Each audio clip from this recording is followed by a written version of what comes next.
이번 시간은 이제 1강의 문제풀이 연습 시간입니다. 자, 첫 번째 문제는 정치의 삼각형에 대해서 묻고 있네요. 근데 끝까지 봐야 되겠죠? 틀린 게 뭐냐? 이렇게 물었습니다. 이 정치의 삼각형 세 요소는 이념, 정책, 세력이다. 아주 정확하게 얘기했죠? 두 번째, 이 정책, 겉으로 드러난 건, 그러니까 우리가 항상 생각해야 되는데, 우리가 눈으로 보는 건 정책이에요. 이게 현실입니다. 이게 일상에서 보는 건 정책인데, 요 정책 뒷면에, 이면에, 즉, 숨어 있는 속사를 봐보면 어떤 생각, 즉, 이념을 가진 세력들이 있다라는 거예요. 자, 그렇죠? 그러니까 그 정책, 겉으로 드러난 정책의 이면에는 두 개가 있죠? 이념과 세력 관계가 존재하고 있습니다. 맞는 표현이죠. 자, 3번은 이건 틀렸습니다. 답은 그러니까 3번이 되네요. 왜냐하면 사회복지는 중립적이다. 이 중립적이지 않습니다. 철저하게 뭐다? 본질이 뭐다? 정치적이다. 혹은 정치적이란 말 대신에 당파적이다. 이렇게 이해해도 됩니다. 여러분 이제 우리가 조선시대 가면 당파 싸움 막 했잖아요. 그러니까 그게 무슨 얘기냐면 어떤 이념, 생각을 가진 세력들이 서로 싸운 거예요. 당파라는 게 이제 그런 의미가 정치적이라는 얘기죠. 또 하나가 정치의 삼각형하고 사회복지는 관련이 없다라고 했잖아요. 그건 틀린 거죠. 그러니까 3번이 답이고 4번은 어떤 겉으로 드러난 정책이 있어요. 그걸 어느 쪽을 지향하고 있냐, 즉 방향을 이해하려면 그 방향을 보려면 생각을 봐야 되는 거야. 이념을 참고해야 된다. 그랬으니까 맞는 거죠. 여기서 답은 3번입니다. 자, 두 번째 문제 역시 정치의 삼각형을 묻고 있네요. 이 중에서 설명 중에 틀린 걸 골라봐라. 이런 건데 자, 이 1번은 정치의 정입니다. 정치는 어떤 철학, 즉 이념을 가진 세력이 그 이념을 현실로 관철시키는 거죠. 현실로 만들어내는 거예요. 즉 현실로 만들어낸다는 건 정책으로 만든다는 얘기죠. 정책으로 관철하는 것이다. 즉 관철이란 말은 현실화시킨다는 얘기니까 정치의 정의로서 정확한 정의입니다. 1번은 맞고요. 자, 어떤 이상이 일상, 자, 이상이라는 건 이념, 철학, 이데올로기, 관점 이런 걸 얘기하는 거죠. 일상은 정책화시키는 거, 현실화시키는 걸 얘기하는 거야. 일상이 되는 것은 세력 관계와 관련이 있다. 우리가 정치의 삼각형을 그려보면 정확하게 나오죠. 어떤 이념을 가진 세력이 그 이념을 현실로 만들어내는 게 정책이었잖아요. 그죠? 물론 겉으로 드러나는 건 정책이고 그 보이지 않는 이면 속살에는 이념과 세력이 있습니다. 이게 서로 연결돼 있고 다시 이게 연결되고 정책이 다시 이념한테 영향을 줘요. 그러니까 무슨 얘기냐면 정책으로 만들었다는 얘기는 법으로 만들었다는 얘기잖아요. 그 법이 또 사람들의 생각에 영향을 주는 거예요. 그러니까 서로 맞물려서 이렇게 돌아가는 거죠. 그러니까 정책은 세력 관계와 연관된다, 관련되어져 있다. 정확한 얘기죠. 이 세 가지를 지금 다 연결되어 있다는 걸 설명하고 있습니다. 아, 틀린 거니까 3번이 또 답이 되겠네요. 2번도. 왜? 정책은 중립적이고 객관적이다. 아니죠. 다시 한번 쓰면 정책은 정치적이고 또 다른 말로도 써보면 당파적이다. 자, 그러니까 정치적이니까 요 정책을 이해하려면 어떤 이념을 가진 세력 관계를 들여다볼 줄 알아야 돼요. 근데 이념과 분리해서 파악해야 제대로 이해할 수 있다. 이랬으니까 완전히 반대로 설명한 거죠. 정책을 이해하려면 이념과 연결해 갖고 바라봐야지 제대로 이해할 수가 있게 되는 거죠. 이념이라고 그랬어요. 어떤 세력이 나아갈 나침판과 같다. 맞는 얘기죠? 나침판과 같은 역할을 한다는 건 방향을 보여주고 있다라는 거예요. 이념은 곧 방향, 즉 나침판. 그러니까 4번은 맞는 표현이 됩니다. 여기서 답은 3번이 되겠네요. 자, 이제 세 번째 문제로 넘어가 보겠습니다. 자, 정치는 이념, 세력, 정책과 관련이 있죠. 다음 중 그러니까 정치의 삼각형 얘기예요, 이것도. 요번에는 반대로 옳은 것은 이렇게 묻고 있네요. 맞는 거 하나 고르라는 얘기가 되겠죠. 자, 1번 가보죠. 정치가 이념과 무관하게 작동할 때 가장 좋은 정책이 만들어져서 시행될 수가 있다. 일단은 정치라는 것 자체가 이념, 세력, 정책이 맞물려 돌아가는 거잖아요. 그렇죠? 그러니까 이건 무조건 틀린 얘기죠. 네, 이념과 아주 상관없이 여러분 그러니까 이런 거예요. 여러분이 어떤 정책이라는 게 이제 사회적으로 얘기하면 제가 계속 반복적으로 얘기하지만 법, 제도 이런 거잖아요. 어떤 질서를 유지하고 뭐 이런 걸 만들어낸 그런 것과 연관되는 게 정책이잖아요. 여러분 개인적으로도 여러분 이념이라는 건 철학이니까 여러분 철학하고 전혀 상관없는 어떤 행동 규칙, 내가 뭘 할 거야 이런 걸 만들었다고 해보세요. 그러면 제대로 만들 수가 없지. 왜? 철학이 없다라는 건 방향이 없다라는 거야. 그러니까 왔다 갔다 한다라는 거야. 우리 개인도 철학이 자기 나름대로 만들어져 있지 않으면 왔다 갔다 해요. 그러니까 일관성이 없어. 뭐 오른쪽으로 갔다가 이게 아니다 그러면 왼쪽으로 기준이 없다는 얘기예요. 그러니까 이건 완전히 반대되는 얘기죠. 잘못 얘기하고 있죠. 두 번째, 정책은 매우 전문적인 영역이다. 맞는 얘기죠. 전문적이에요. 여기가 틀렸죠. 이념과는 연관성이 없다. 이제 왜 틀렸는지 설명 안 해도 되겠죠? 자, 정책은 그 이면, 보이지 않는 뒷면에 어떤 생각을 가진 세력이 있죠. 그러니까 세력 관계와 무관하지 않다라고 했으니까 맞는 얘기예요. 따라서 정책이란 세력 관계를 반영하면서 동시에 규정한다. 이것도 정확한 말이죠. 다시 한번 설명을 해보죠. 여러분 이제 세력이라는 건 이념과 같이 항상 짝꿍을 이루어야 돼요. 어떤 생각을 가진 세력, 어떤 이념을 가진 세력이 있고 그 세력이 이념을 현실로 만들어내는 게 정책이잖아요. 근데 이 정책이 만들어지면 다시 생각에다 영향을 줘요. 그 얘기는 사람들을 이 세력에다 또 영향을 준다는 얘기가 되는 거예요. 그게 요 얘기죠. 정책이 세력 관계를 반영하면서 정책 세력이 자기의 이념을 구현한 게 정책이니까 동시에 규정한다. 정책이 또 생각에다 영향을 줍니다. 그럼 세력 관계에도 영향을 준다는 얘기가 되는 거겠죠. 오케이. 그래서 3번이 옳은 겁니다. 자, 3번은 답이 또 3번이 되겠네요. 4번은 정책은 행정의 영역, 주로 행정학을 전공하면 이제 정책학이라는 걸 별도로 배우게 되죠. 그래서 뭐 이게 뭐 틀렸다. 뭐 이렇게까지는 얘기할 수 없는데. 자, 근데 여기가 세력 관계와 무관할 때 아무 관련이 무관할 뿐 아니라 정치와도 무관하다 그랬으니까 여기가 다 틀린 거죠. 그래서 3번이 정답이 되겠네요. 자, 이제 네 번째 문제. 자, 베버리지가 5대 사회 악을 얘기했잖아요. 이에 대한 대응, 공적 대응으로 이번엔 맞게 짝지어진 겁니다. 여러분, 무위라는 거는 요게 사회 악이죠. 다른 표현으로 뭐예요? 나태. 무위라는 악과 나태라는 악은 같은 표현입니다. 그러면 이 무위 혹은 나태라는 악은 어떤 위험에 처해 있다라는 얘기입니까? 실업의 위험이에요. 실업의 위험에 처해 있다. 그럼 여기에 대한 대응, 공적 대응으로 맞는 거는 완전 고용을 제공해 주는 거죠. 혹은 그냥 고용이라도 좋고요. 완전 고용을 제공해 준다. 이게 대응이 되는데 교육을 제공해. 말이 안 되는 거죠. 하여튼 이거는. 자, 두 번째. 결핍이라는 거, 결핍 내지는 또 다른 표현을 하면 궁핍이라는 악, 결핍, 궁핍이라는 악은 어떤 위험을 얘기하냐면 소득의 위험을 얘기하는 거예요. 그러니까 우리 대응은 소득을 제공해 줘야 되는 거겠죠. 그래서 4번에 2번도 틀린 표현이에요. 잘못 나왔어요. 자, 3번은 질병입니다. 이거는 건강의 위험이니까 의료, 무상, 공공의료죠. 의료를 제공한다. 오케이. 3번은 맞는 표현이 되겠네요. 그러니까 4번은 답은 3번이 되겠네요. 자, 무지입니다. 자, 무지, 무위. 이거는 악을 얘기한 거야. 대응은 여기 아무것도 없어. 무지를 얘기하면 무지의 악은 교육의 위험을 얘기하는 거예요.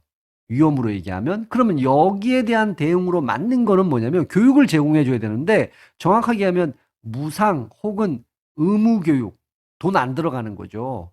이런 걸 제공해 줘야 되는 게 제대로 된 공적 대응이 되겠죠. 자, 어쨌든 4번에는 3번이 정답입니다. 자, 이제 5번 문제로 가보죠. 자, 마셜이 시민권, 우리가 안녕 상태 할 때 배웠잖아요. 시민권에 대한 설명 중 틀린 것 골라라. 이렇게 나왔는데, 마셜의 시민권은 자유권, 정치권, 맞아요. 아, 여기가 틀렸죠? 건강권이 아니라 20세기에 나온 게 사회권이라고 돼 있죠. 그러니까 이 5번에는 틀린 것 고르라 그랬으니까 5번은 1번이 정답이 되겠네요.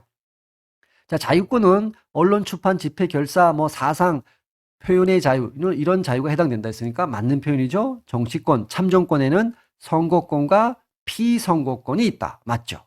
자, 이 세 가지 중에 사회복지와 가장 관련 깊은 건 사회권이다. 오케이. 이것도 맞죠. 2번, 3번, 4번은 다 맞는 표현이 됩니다. 5번엔 1번이고요. 6번으로 넘어가 보겠습니다. 자, 정치는 이념, 세력, 정책과 관련이 있죠. 여기서 옳은 것, 정치의 삼각형에서 옳은 겁니다. 1번은 무조건 틀렸죠. 항상 중립적이다. 이 표현 틀렸습니다. 정치적이죠. 사회의 민주화가 진행될수록 뭐 이거는 뭐 크게 중요한 얘기는 아니고 여기 오죠. 정책 형성 과정에서 이념은 사라져야만 여기가 틀렸죠. 자, 정책이라는 건 정치적이에요. 정치라는 건 이념, 세력, 정책 이게 이제 맞물려 돌아가는 거잖아요. 그러니까 이념은 사라지면 안 되죠, 오히려. 그렇죠? 그 이념과 맞물려서 볼 때 정책이라는 게 어떻게 형성되고 어떤 성격이 있는지를 제대로 이해할 수 있잖아요. 어쨌든 틀렸죠. 뭐 긴 설명은 필요 없을 것 같습니다. 자, 이상. 그러니까 다른 말로 하면 이제 이념이라고 볼 수 있죠. 일상, 정책, 현실. 이제 익숙해지셨을 겁니다. 일상이 되는 것은 권력, 세력, 힘 같은 말이잖아요. 세력 관계와 자, 이걸 관련이 없다 그러면 틀리지만 관련되어 있다 그랬으니까 뭐 완전히 맞는 말이죠. 6번에는 3번이 정답이 되겠네요. 옳은 거 고르는 거니까. 자, 이념이 정책과 연관된다면 여기가 틀렸죠. 좋은 정책이 나올 수가 없다. 이게 틀린 겁니다. 제가 충분히 설명했어요. 여러분이 철학이 없으면 왔다 갔다 합니다. 어느 방향으로 가야 될지 모르기 때문에 사회도 똑같은 거예요. 정책이 왔다 갔다 한다는 얘기예요. 그건 이념이 바뀌었거나 이념이 제대로 수립이 안 돼 있다라는 얘기죠. 오케이? 여러분 그렇게 이해해 두시면 됩니다. 자, 6번은 3번이고요. 7번으로 넘어가겠습니다. 자, 베버리지가 5대 사회 악을 얘기했는데 여기에 해당하지 않는 겁니다. 여러분 무지의 악이 있었고요. 불결의 악이 있었죠. 위험으로 좀 표시해 볼까요? 무지는 교육의 위험입니다. 교육의 위험에 처해 있다라는 걸 얘기하는 거고 불결은 주거의 위험에 처해 있다. 자, 결핍입니다. 이거는 소득의 위험을 얘기하는 거예요. 근데 이 실업이라는 거는 위험이에요. 그러니까 다시 말해서 실업의 위험에 처해 있다라는 그 악은 나태의 악 혹은 무의를 얘기하는 거예요. 그러니까 7번은 1번이 정답이 돼요. 왜? 다시 한번 얘기하면 이 실업은 어쨌든 뭐 들어가 있어요. 들어가 있는데 지금 이 질문은 5대 사회 악을 물은 거예요. 그러니까 나태나 무의 요걸 썼다면 그건 답이 될 수 있어요. 그건 맞는 표현이 될 수가 있죠. 그러나 실업은 나태라는 사회 악에 따른 어떤 위험을 얘기하는 거야. 이거는 그러니까 실업은 위험과 관련된 거예요. 악과 관련된 게 아니죠. 그래서 이 문제는 조금 복잡한 느낌이 약간 있지만 악과 위험과 대응 이 세 가지를 구분하는 거 문제입니다. 그중에 악에 해당하지 않는 게 뭐냐라는 지금 묻고 있는 거죠. 그래서 7번은 1번이 되는 거예요. 자, 8번 얘기로 가보죠. 마샬의 시민권 중 사회복지와 가장 관련이 깊은 건 사회권이죠. 이건 너무 쉬운 문제네요. 사회권이다. 여기 참정권이나 정치권은 같은 얘기고요. 국민권과 같은 얘기가 자유권이다. 이렇게 기억을 해 두셔야 됩니다. 자, 8번은 2번이 되겠고요. 9번 문제로 가보죠. 마샬의 세 가지가 뭡니까? 여러분 눈에 탁 보이는데 경제권은 아예 없었어요. 경제권은 지우자고요. 그럼 답이 2번 나오네요. 그냥. 자, 여기 국민권이라고 했는데 이건 다른 표현으로 쓰면 자유권 이렇게 되는 거고 정치권 다른 표현으로 쓰면 참정권 이렇게 되는 거죠. 그래서 9번의 답은 2번이 되겠네요. 자, 10번 문제로 가보죠. 마샬의 시민권에 대한 건데 옳은 것 고르는 겁니다. 세 개가 틀렸다는 얘기죠. 복지권과 깊이 연관되어 있다. 공민권은 요게 틀렸죠? 복지권과 직결되는 거는 아주 깊게 연관되는 건 사회권이 되는 거죠. 자, 2번은 맞죠? 맞는 거 고르라 그랬으니까 10번의 답은 2번이네요. 선거권과 피선거권. 이게 정치권이죠. 정확한 얘기를 해놨고요. 언론, 출판, 집회, 결사의 자유는 사회권이 아니고 자유권 이렇게 써야 되겠죠. 혹은 공민권 뭐 요 정도 표현을 써줘야 될 겁니다. 자, 4번은 사회권이 주어인데 요게 틀렸죠? 개인의 문제. 이건 위험을 얘기하는 거예요. 개인의 문제가 아닙니다.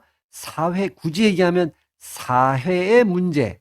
다른 표현으로 하면 사회적 위험. 뭐 요런 정도 표현이 되겠네요. 여기에 대한 요것도 틀렸네요. 사적 대응이 아니죠. 공적 대응이다. 혹은 집단적 대응이다. 뭐 이렇게 표현해 줘야 되겠죠. 그러면 사회권과 상당히 관련되어 있다. 맞는 표현으로 볼 수가 있습니다. 자, 어쨌든 10번은 2번이 옳은 표현이고 나머지 3개 번호는 다 틀린 거죠. 자, 11번 문제로 가보죠. 정치의 삼각형 물었네요. 옳은 것 고르라고 얘기를 했어요. 자, 세 요소가 이념이 있고요. 정책이 있고요. 그 다음에 세력이잖아요. 근데 이익이라 그랬으니까 요게 틀렸네요. 이익 대신에 세력 요렇게 표현해 줘야겠죠. 2번 가보죠. 정책의 방향을 이해하려면 당연히 이념을 봐야 되는 거죠. 아, 이건 맞는 표현이네요. 자, 11번은 2번이 되겠네요. 정책에 보이지 않는 속살, 이면에는 두 개가 있죠. 이념과 정책입니다. 여기 이념은 그대로 돼 있는데 이익 집단이 틀렸네요. 이익 집단 대신 요 세력이 들어가야 되겠죠. 세력과 이념이 바로 정책의 이면, 속살에 해당한다. 사회복지는 중립적이지, 이렇게 틀려져. 중립적이 아닙니다. 정치적. 서로 관련이 없다. 관련이 밀접하게 있죠. 뭐 이건 뭐 또 말하면 입이 아픕니다. 그래서 11번은 2번이 정답이 됩니다. 12번으로 가보죠. 사회복지 왜 필요합니까? 우리가 4가지 정도로 정리를 해봤어요. 자, 가장 거리가 먼 걸 고르래요. 틀린 거 고르라는 얘기죠. 사회적 위험에 대한 집단적 해결. 자, 공적 해결이죠. 자, 시민들의 결핍된 욕구에 대한 해결. 그렇죠? 당연히 이건 맞죠. 자, 체제의 정당성 혹은 사회적 통합, 안정도무죠. 비스마르크 대표적이잖아요. 당연히 맞고요. 자, 공적 대응을 통한, 여기가 틀렸죠. 개인적 위험이 아니라 사회적 위험. 이러면 그러니까 그거는 1번과 4번은 이렇게 사회적 위험이라고 바꾸면 1번과 4번은 거의 같은 얘기가 되잖아요. 그래서 요 개인적이란 말 때문에 결국은 틀린 표현이 되네요. 그래서 12번은 4번이 됩니다. 자, 요 중간에 여러분한테 조금 더 보완 설명해 주는 건요. 이 사회복지학의 2가지 성격을 얘기하는 거예요. 그게 하나가 과학이고 하나가 예술이다. 이런 걸 이제 여러분이 이해를 하셔야 돼요. 자, 이게 무슨 얘기인지를 한번 제가 천천히 설명을 해볼게요. 여러분 이제 우리가 사회복지를 한다고 여러분 이제 공부를 계속 하신다면 이런 과목을 만나게 돼요. 사회복지 조사론 뭐 요런 과목을 이제 배우시게 되는데 물론 우리 사회복지 개론도 진행하다 보면 요 사회조사와 관련한 얘기가 나옵니다. 뭐 아주 강하게 나오진 않지만 나오게 돼 있어요. 자, 그런데 이게 맨 처음에 이게 1단계예요. 뭔 얘기냐면 사회복지라는 건 이론만 있으면 안 되는 거예요. 사회복지는 현장에 가서 실천을 해야 되는 거예요. 마치 저는 어떤 느낌이 있냐면 여러분 소방관들을 한번 생각해 보세요. 소방관들이 불을 어떻게 끄고 이런 걸 이론적 책으로 공부를 해야 돼요. 당연히 해야 되죠. 그래서 현장에 갔을 때 우왕좌왕하지 않게 돼 있죠. 아주 논리적이고 체계적인 어떤 이론적인 습득 이게 반드시 필요합니다. 그러나 그것만 갖고 불을 잘 끌 수는 없죠. 왜냐하면 현장에 가야 되거든요. 현장에 출동을 해야 된다. 마찬가지예요. 불이 났다라는 건 복지학에서 어떤 클라이언트가 즉 어떤 사회 구성원이 사회적 위험에 처해 있다라는 걸 얘기하는 거예요. 그렇죠? 그러니까 어떤 동네가 있다고 쳐요. 여기에 이제 사회복지사가 여기를 담당하는데 여기가 어떤 위험에 처해 있지? 그래서 무엇이 구체적으로 필요하지? 이런 것들을 알기 위해서는 사전에 조사를 해야 돼요. 조사를. 이 조사를 할 때 주먹구구식으로 조사할 수는 없단 말이에요.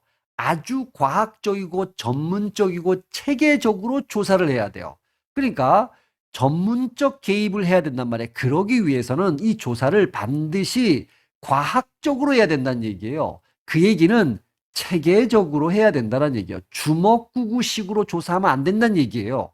그래서 이성적인 거, 논리적인 거 굉장히 필요한 부분이다. 그러나 자, 이렇게 과학적이고 체계적이고 이론도 습득하고 그래서 그 이론을 바탕으로 조사도 체계적이고 과학적, 논리적으로 했어요. 그러고 나서 이제 뭐 해야 돼? 현장에 가야 되거든요. 사람들을 만나야 된단 말이에요. 그래서 그 아픔을 보고, 그 아픔을 들어보고, 문제 해결책을 제시하고, 이 사람이 거부할 수도 있어. 설득하고, 어, 변화를 시켜야 되니까. 그런 과정을 해야 된다라는 거야. 그럴 때는 결국은 현장을 간다는 얘기는 이론, 이런 게 필요한 게 아니에요. 인간을 만난다라는 거예요. 인간 그 자체를. 그 이 인간의 안녕 상태를 만들어 줘야 되거든요. 그러니까 똑같은 아무리 바른 말을 하더라도 마치 로봇처럼 얘기한다. 그러면 설득이 안 돼요. 예, 감동이 없어. 그러니까 이 클라이언트가 스스로 자각해서 잘 변화시키려고 하지 않죠. 오케이. 그러므로 예술적 요소라는 건 바로 이 감성, 직관, 요걸 얘기하는 거예요. 따뜻한 마음, 풍부한 상상력, 인간의 이런 게 필요하다. 공감하는 능력, 뭐 이런 것들, 이런 게 반드시 필요하다. 그래서 이 사회복지학은 곧 사회복지를 실천한다는 얘기는 곧 과학이자 예술이 실현되는 것이다. 와, 우리한테 둘 다를 요구하는 거예요. 굉장히 어려운 거죠. 그래서 만약에 과학 없는 예술이다. 즉, 다시 말해서 이런 조사 이런 거를 주먹구구시로 하고 개입도 이론에 기반해서 하는 게 아니라 자기 멋대로 막 개입을 해요. 그러면 전문성이 없는 거잖아요. 그래서 임의적이고 자의적인 개입 활동이 될 수밖에 없어요. 자, 반대로 예술 없는 과학. 와, 이 사람은 이론을 완전히 너무나 잘 알아. 너무나 잘 알고 통계적 기법도 알아서 조사도 아주 철저하게 할 수 있어요. 근데 인간에 대한 기본적인 공감력, 인간의 따뜻한 마음, 이런 게 없어. 그러면 구체적인 삶에 접근하지 못하는 감동 없는 무미건조한 학문이 될 수도 있다. 이제 이 느낌은 오죠. 그러니까 인간미가 없다라는 거야. 인간 냄새가 안 난다라는 거죠. 그러면 인간을 변화시켜 줘야 되는데 인간의 아픔을 치유해 줘야 되는데 인간 냄새가 안 나는 사회복지사가 그걸 할 수 있겠습니까? 전혀 안 먹혀들죠. 그래서 여기를 이해를 해 두셔야 돼요. 자, 그러면 사회복지를 실천하는 그 선두에 있는 용사가 바로 사회복지사잖아요. 이 사람은 두 가지가 있어야 돼요. 예술가가 되는 동시에 과학자가 돼야 돼요. 이건 물론 비유적인 표현이지만 이 사회복지사가 그렇게 쉬운 직업이 아니라는 거예요. 이 두 가지가 둘 다를 갖춘다. 이건 되게 어려운 얘기죠. 어쨌든 자 이제 이 말이 이해가 되셨을 겁니다.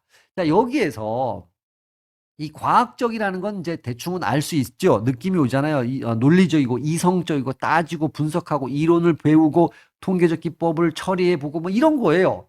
근데 예술가, 감성, 직관 이건 알겠는데 질문이 이거죠.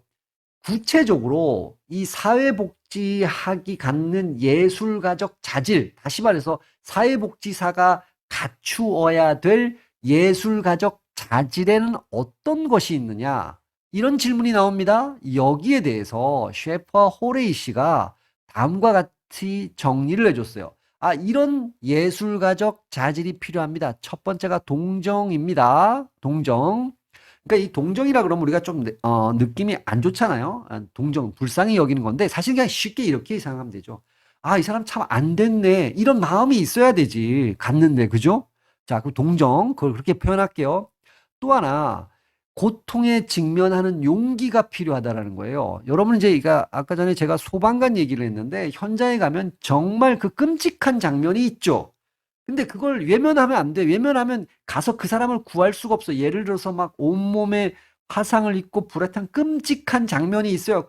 근데 내가 그걸 어떻게 외면해? 용기를 갖고 그 끔찍함을 참아내며 그 사람을 안고 나와야 된다라는 거예요. 그런 거예요.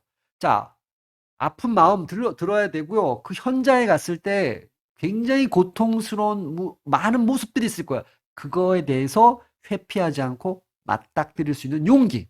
그러니까 이건 외울 필요는 없어요. 이해만 해주면 돼요.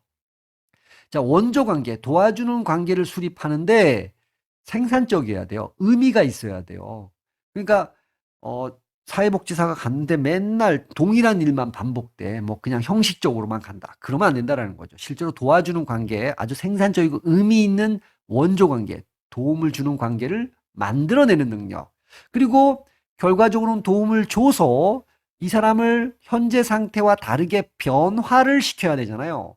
그러니까 알코올 중독자가 술을 끊는 변화를 한다라는 건 늘 방해, 장벽이 있는 거예요. 쉽지 않은 얘기거든. 우리가 작은 습관 하나 변화시키는 것도 정말 어렵죠. 그래서 장벽이 항상 있다라는 거예요. 이 장벽이 있으니까 늘 뭐 하냐면 타협을 한다라는 거야, 우리가. 타협하니까 이제 결국은 못 넘어섭니다.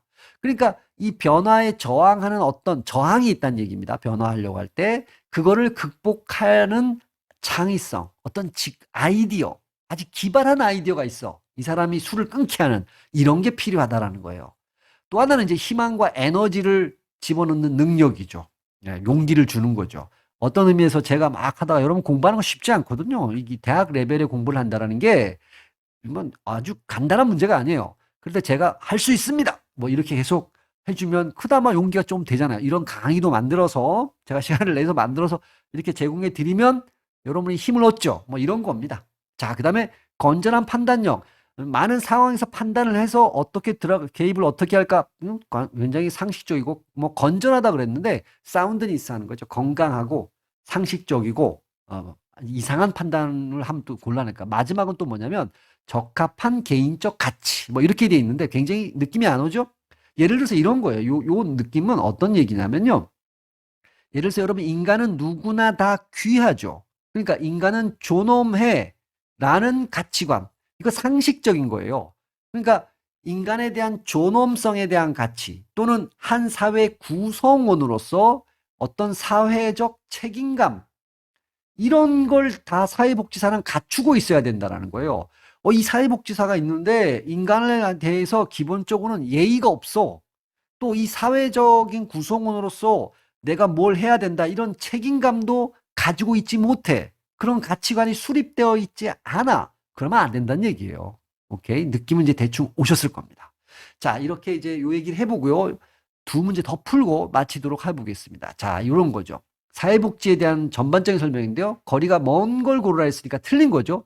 사회복지는 위험한 세상에 대한 사적 개입이 아니죠. 개인적 개입이 아니고 공적 개입이다. 혹은 집단적 개입이다. 사회적 개입이다. 국가적 개입이다. 공동체적 개입이다. 이렇게 돼야 돼요.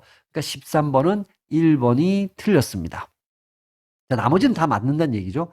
자위권, 정치권, 사회권 중 사회복지와 가장 관련된 건 사회권이다. 오케이, 이건 맞죠? 사회복지 실천은 우리가 강의가 진행되면 이제 사회복지 실천을 압축한 파트를 또 만나시게 됩니다. 과학이자 예술이 동시에 실현되는 것이다. 그렇죠. 이제 이해되셨을 겁니다. 사회복지에 추가된 신사회 위험, 우리가 울리백 얘기에서 만났죠. 뭐 저출산, 고령화, 다문화 문제 등이 대표적으로 생각해 봅시다. 여기다 뭐 환경 문제도 있을 수 있고. 오케이. 이건 맞죠?